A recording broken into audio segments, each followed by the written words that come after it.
by the media. They've been conditioned to believe anything they hear on the nightly news. And even though they may say, oh, well, you know, I don't think I agree with that, but you have to remember that when something is every night beamed into the house, the same message, even though you may say, you know, you sort of don't agree with it, it's in there. It's in your head. You've been conditioned. So the next time the subject comes up, if someone in the room disagrees with it, you're probably not going to take a stand against it because you've been pretty conditioned to accept it. I mean, look at us, 4th of July, magnificent Independence Day from the British. Look at the people out on the street. What are they marching around for with American flags? I mean, this is so sad because we're not independent from anybody anymore. We're in a one-world government. China controls us. I mean, if China pulled the plug, what would we do? I mean, look at the deficit, trade deficit. China controls us. We're controlled all over the world. The Middle East, oil. Look. I mean, if people don't see this, the cost of oil right now. George Bush told us 4 years ago, oil's going to flow, everything's going to be. No, we have no independence whatsoever. And we're not meant to, because my book will tell you all about that. All the chapters, the entries in there are quotes going back 100 years that we've got to get rid of independence. We shouldn't have sovereignty any longer. We have to become part of this collectivist world government. That's the plan. So what are we doing running around celebrating Independence Day? Independence from Great Britain. I wish we were independent from Great Britain. Personally, we're not. We may have fought a war to be independent from them, but look at us in the Gulf. Who's our big ally there? Who are we doing it for? Who do we do Kuwait for? Great Britain. British Petroleum. What interest did we have out there to move it to Kuwait? I mean, I thought that George Washington said to beware of foreign entanglements.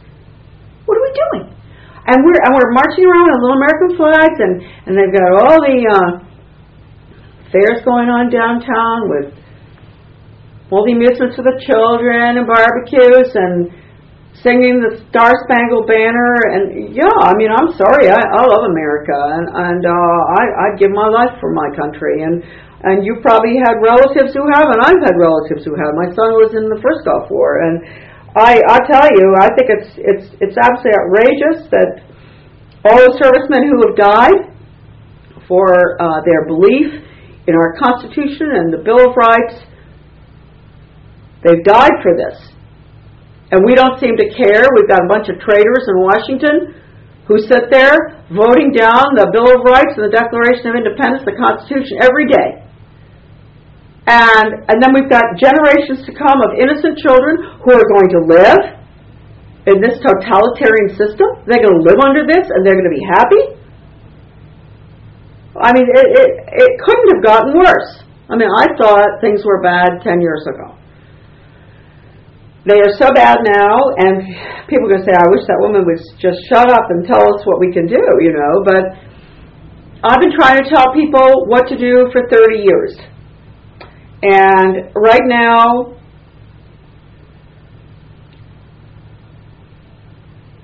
I think there are things that could be done, but to get the American people on board is not going to be that easy.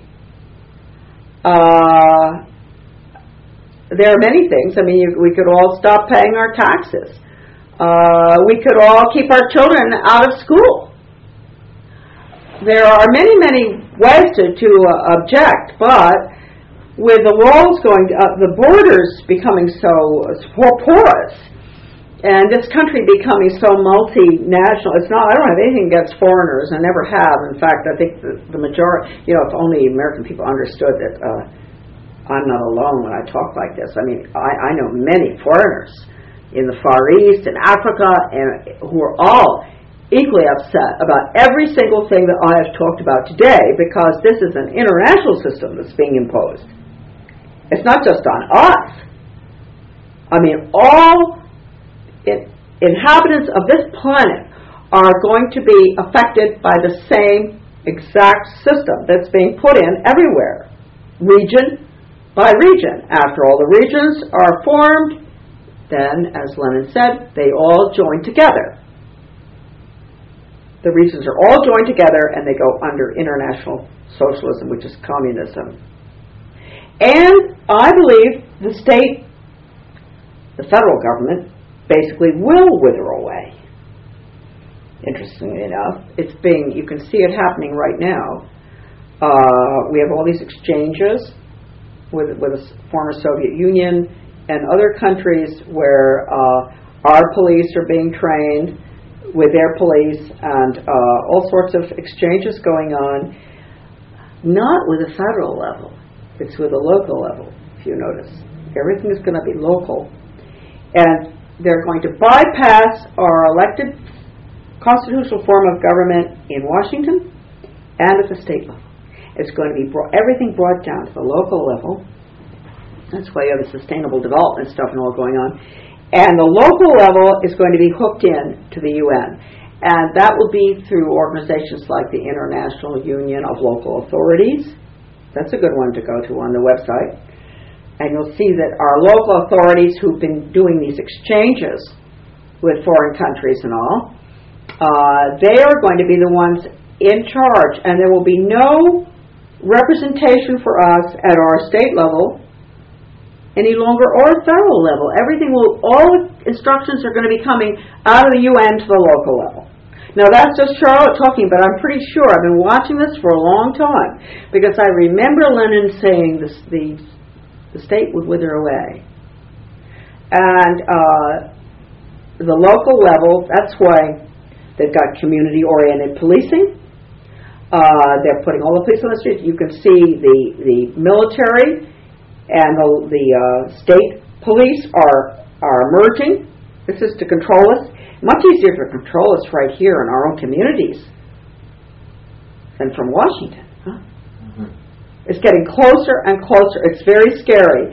And there are lots of plans in the making to really do away with elected officials, setting up the little, you could almost call, it's little community councils with appointed people who are going to make sure that people like myself have very little say, and who knows, maybe the electricity might not even work in my house. There'll be all sorts of, because if you don't have elected officials, you have no representation. There is no accountability whatsoever from those people, because they don't have to run for office. You can't get rid of them. The most serious thing that happened in this country, I think, in the past 30 years was what you'd call site-based management. And it started, interestingly enough, with the schools, because everything eventually will come under the umbrella of the school district, lifelong. These huge Taj Mahals that are being built all over the country, as schools, they're going to be, for all the community services, will be underneath that umbrella. Well, by the way, we've got about 30 seconds or so. Okay. So, this has gone so fast because it's so interesting, but do you have any last pearl of wisdom? Well, the most important thing for people to watch out for is having them take their elected officials away from them at the local level. Do not let it happen. Also, do not fall for school choice in any form whatsoever, except the old one where you pay to go to private school, or homeschooling, where you do it on your own. Do not have anything whatsoever to do with the federal, state, or local tax money. If you do, your children will have to take the federal test, which is, as I said, 60% politically correct. So, as far as education is concerned, be up in arms against charter schools, which are also our public schools. They're the basic thing for a school to work, charter schools. A lot of people think that they're private schools. They're not. They're federally funded. Computer instruction, very dangerous. Watch it, no matter where it's coming from, because that's the method, the Skinner method. dog training method on the computer. Skinner said, the computer is my box. Don't forget that when you train your children that way. So anyway, that's all I can say. And become educated. Go to my 2 websites. If you go to my 2 websites, the history